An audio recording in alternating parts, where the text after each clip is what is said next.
Guys, thanks for your time. Question for Walker.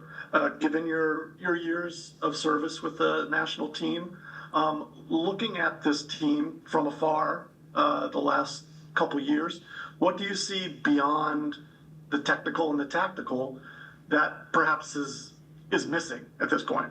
Thanks. Yeah, I don't think there's any denying that some of our performances have fallen short over the past year to 18 months. It's something that us as players, we obviously aren't satisfied with, and it's a big focus, big focal point for this camp. And I think when you look at Gold Cup and you look at some players maybe having their first experience with Gold Cup, or even new guys coming into the team in general, it's always such a great opportunity to have a month in front of a staff, get a lot of quality trainings in together, and find yourself hopefully getting into a rhythm of playing multiple games where you can put everything on the line to try and make a World Cup team in a year's time. So it's a massive opportunity, one that I think every player should take seriously with both hands.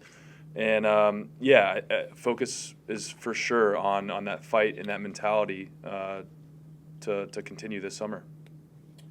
Next will be Jonathan Tannenwald from the Philadelphia Inquirer. Thanks, Michael. Hello, gentlemen. One for each of you. Walker, first of all, to continue on that question, with a lot of the younger guys in this camp, how do you teach them that intangible stuff? And Diego, for you, we know that Mauricio Pochettino has said a lot of very nice things about you in recent weeks and months. What does that mean to you, and what's this opportunity now in front of you? Thanks.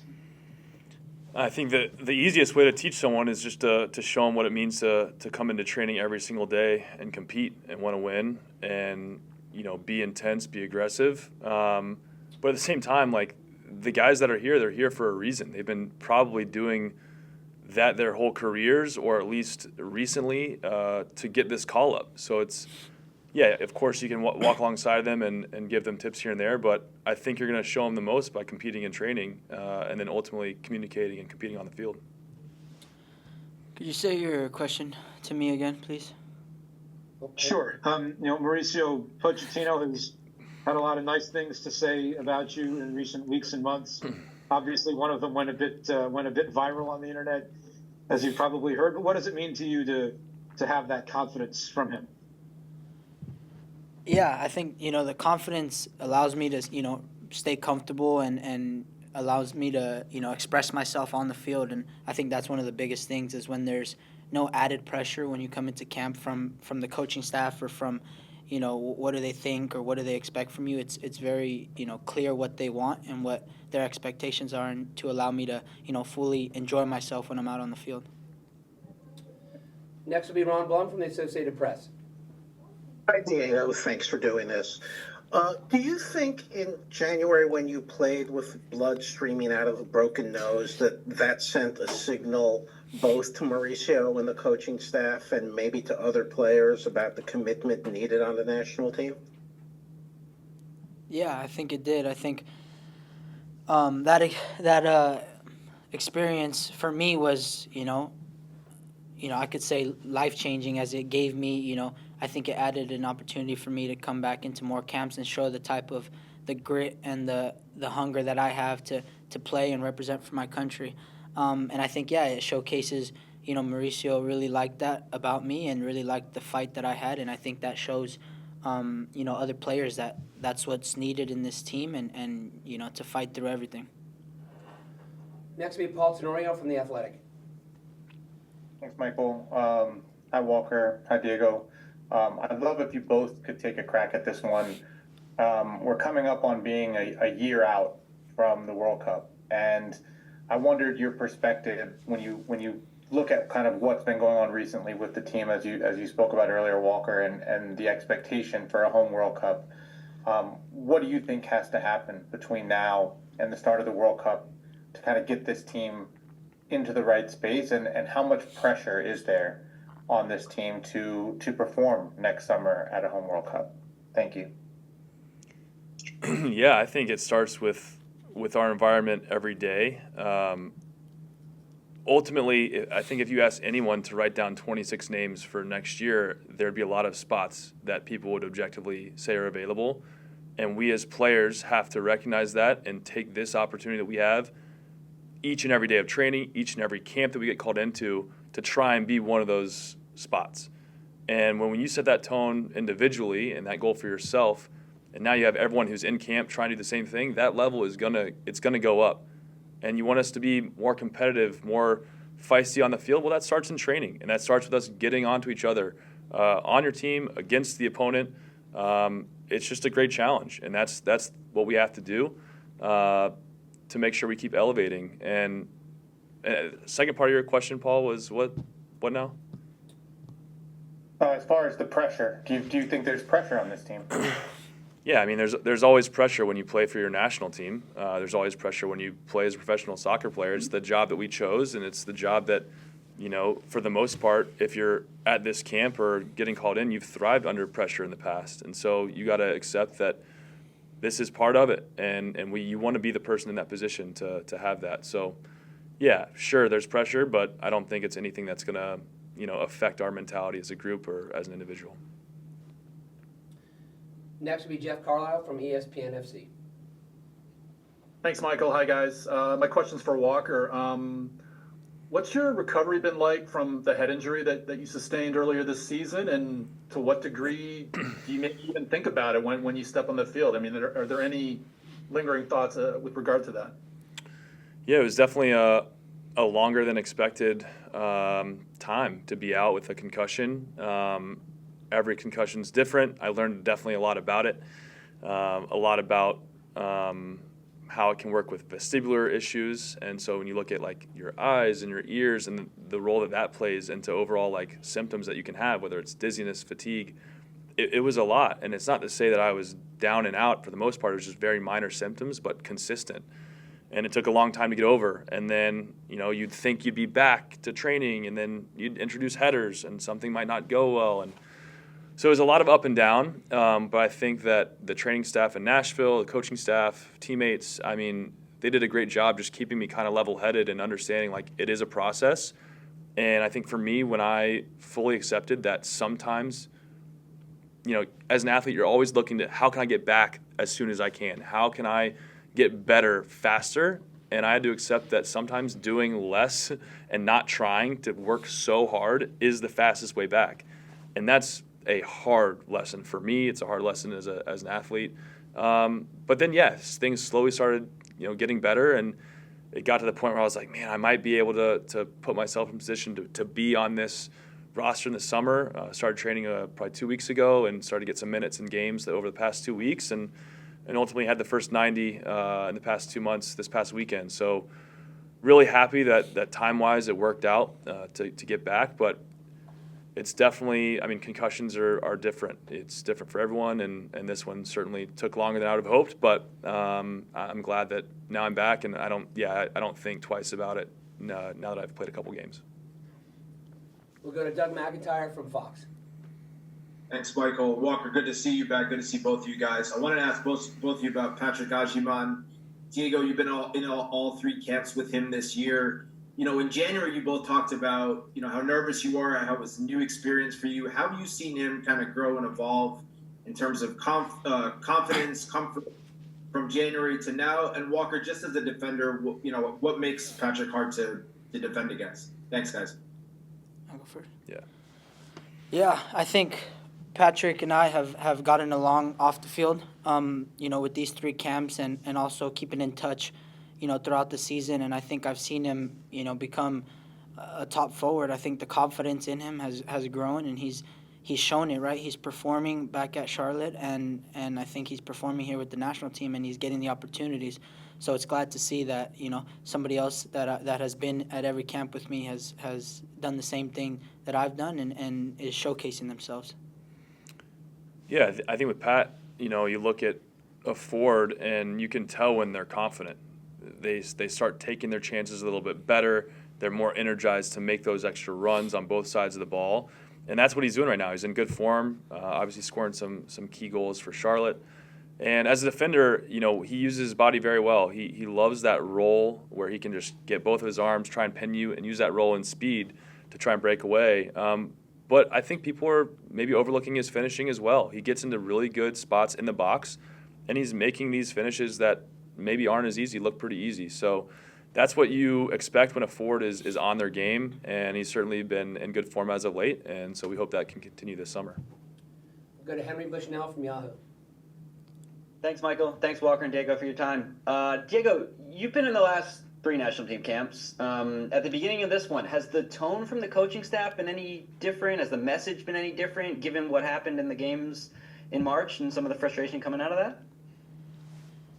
No, not in particular. I think for me, it's been, the coaching staff has really been, honest and direct with me about what their expectations are with me and what they want. And I think for me, it's continuing to do, what I do and create and score goals and get assists. I think it's pretty simple for me, and to continue to, work both sides of the ball and do what I do. So I think it's been, the same message for me. We'll go to Charlie Bone from MLSsoccer.com. Thanks, guys. This is for both of you. Even though I know, Walker, you probably have a little bit of a longer view on it. It seems like over the years, maybe over the decades, the leadership's approach to MLS at the national team level sort of evolved. Sometimes it felt like players were expected to go to Europe to become members of the program and that sort of thing. And now it feels like Poch has really opened the door to MLS and it's maybe shifted the attitude. So I wondered what your perspective on that is. Does it help you guys knowing that you're going to get a look regardless of the league you're in? Yeah, I think obviously, there are some top talents in Europe that are also involved with the national team. And sometimes you would think, some MLS guys might get overlooked. And certainly the tone since Poch has stepped in is, I don't care where you play. I just want to follow you with your club team, watch your form with your club, and make sure that when you're in camp that you're contributing and playing at a high level. And I don't think that messaging was that different, honestly, in the last regime either. Like, we had a lot of MLS guys that were also involved, and you felt like you still had a chance. But certainly that belief helps when you have a coach that's saying, I don't care where you play. I care what you do when you show up here, how you perform, and I'm going to evaluate you on that. And that's refreshing to hear. It's refreshing to see, and also the fact that it's not just words, right? He's calling in a lot of these MLS guys that have had, good seasons, been in good form, and then also same thing, calling in the European guys who are in good form and playing well. So that's the way it should be. I think for both sides should be equal treatment on your form, and I think he's been pretty clear with that expectation. Just a point of information, Charlie. Since Mauricio took over, 59 different players have been called in through now the 5th camp since they began in October. We'll continue with Alex Calabrese.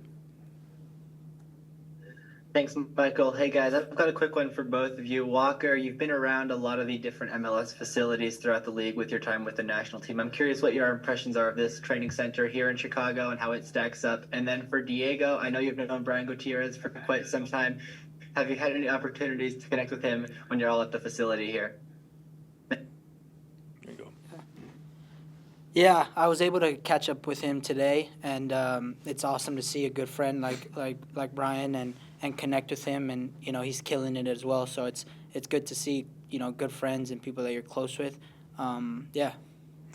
It's been incredible to see, honestly, the growth of these training facilities over the past 5 years, 10 years especially. It's just night and day different from when I came into the league, and Chicago. It's certainly one of the nicest ones I've been around. It's expansive, it's big, it's practical. There's everything that you need from a recovery standpoint, from a gym standpoint. The fields are great.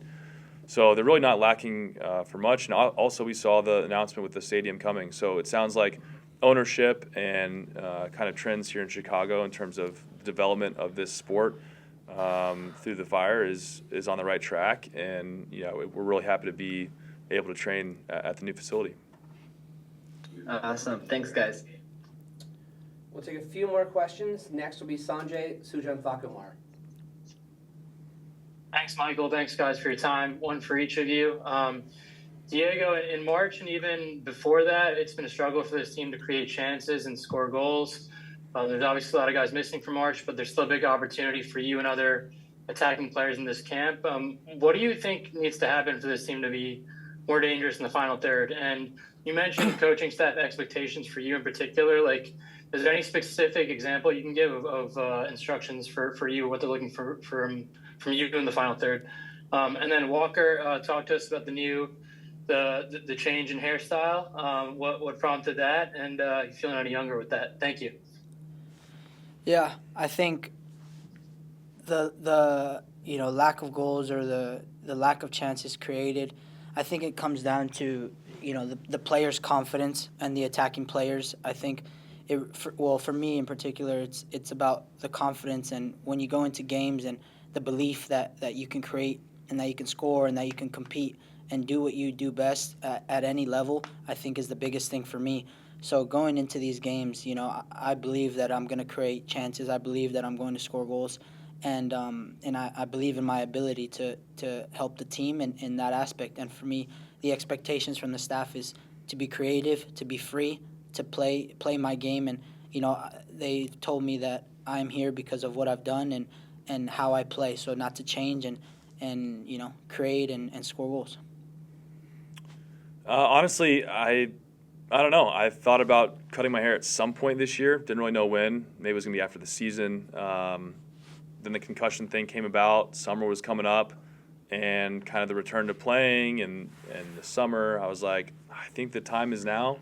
No reason why I won't cut it before the summer, before it gets really hot. And yeah, haven't looked back. It's felt pretty natural. So yeah, I'm happy about it, and definitely feel a little bit younger, a little bit colder too. Wind definitely blows through a little easier. But I tell you what, that hopping out of like an ice bath or a shower, it is so fast to just get sorted out. I'm buzzing. Literally. Next will be Dana Green. Hey, Diego, just looking back 6 years ago, you're 15 years old, you leave home to pursue your soccer dream. I don't know if you can hear me that well. Yeah. And here you are, 21 years old, another call up, reaching the pinnacle of American soccer, making the U.S. national team. What does that mean to you to get this far in your career at such a young age? And how has Real Salt Lake, being with them the last several years, kind of helped you advance to this level? Yeah, I think for me personally, it's an honor, and I'm extremely grateful and blessed to be able to be at this moment in my life. Through all the sacrifices that I've took, leaving home and moving all around to different states at such a young age, it's cool to see that sacrifices and risks are I'm being rewarded and for the things that I've done. And for Real, yeah, they've given me a platform the past 3 years that has allowed me to express myself, whether that's the staff, the community, the fans, anyone who's Utah, the state in general has given me the platform and the freedom to just be comfortable and shown me support on and off the field. So it's been extremely, blessed to have the people of Utah have my back through everything. And do you think if you do make the U.S. Or you make the World Cup team that you're going to be the most famous Diego Luna, not that actor guy? I'd hope so, yeah. Maybe I can overtake them, but yeah, we'll see. We'll go to Alex Abnos. Hi, guys. This is for whoever feels most equipped to answer. This is Serginho Dest's first time back in camp, first time under Pochettino. After sort of a long-term injury, he was obviously a big part of the team before, brought kind of a different dynamic to the back line. How has he looked so far in training, and how important is he to the way the U.S. wants to play going forward? Yeah, Serge is awesome, man. He's such a fun guy, a fun teammate to play with. It's great to see him out playing again. He's been in training. He's looking good. Feet are as good as ever. He's got all the tricks always. But yeah, he's good. I think he's also growing up a little bit as well. I think he's maturing. He's been such a good teammate, and honestly, we're all so happy and support each other when things like this happen. It's fun to see kind of how the mentality can grow during such a hard injury to overcome, and he's definitely seems to have matured through this injury, and now I'm just super happy to have him back and involved with the team. Last question today comes from Andrew Jones. Thanks, Michael. As always, first for you, Walker, what it's like playing with Diego and playing against him with his low center of gravity and just touch and fearlessness. And Diego, what's it like playing against Walker when you play against this mountain right here? I'll go first. It's easy. Nah, it's awesome. I think it goes back down to the competitive nature where you go into training and one-on-one duels or small-sided and you're fighting for every ball. It's just about like competing, and I think I'll take him on a couple times. He'll stop me a good amount of times. So I think it's just about competing, and I think that's what makes each other better when I'm getting upset that I can't get by him, or when I'm getting by him and he's losing his head. So I think that's the fun part, and when it comes down to competing is making each other better. Not to mention us combining, though, on the attacking side, Dude. Little 1-2s, little flicks. Don't sleep on the center backs, man. No, it's great, man. I love being involved in camp with Diego. He's been such a fun player to watch, his development and rise over the past couple years in MLS. And then, obviously, what he's done is what I expect all of the younger players and new guys who come to camp to do, which is take the opportunity when you get it. And Diego's the perfect example of someone who's done that the first 3 camps this year. And, now it's, as you start to get a little bit of a taste, it's about you want more. And so for him this summer, I'm excited to watch as, he's going to get into a rhythm and get a bunch of games under his belt and keep growing and keep pushing it. And now he's shown what he can do, and so now your standard, like he set his bar here, he can't go below it. And so that's a standard that I'll have to hold him to, that the team will hold him to, and I'm excited to see what he can do for us. That Moon Boy image he got is pretty. Oh, no, you cut out on us the second half. My bad, Sorry. Andrew. No problem. I was just saying that Moon Boy image that he has is pretty entertaining, right? Yeah, I think it's cool to have a nickname behind you and something that you can grow a fan base with and stuff. So I think it's exciting and yeah. We're gonna go back and look at the video and make sure we're not sleeping on the center back. Appreciate Coming that. soon to Appreciate that. U.S. Soccer Men's National Team social media. Thanks to Walker and Diego for joining, and for all of you again today. We'll have video available from today's conference call a little bit later, and we look forward to speaking to you again tomorrow. Have a good afternoon. Thank you. Thanks, guys. Tell you what, you guys set the bar high.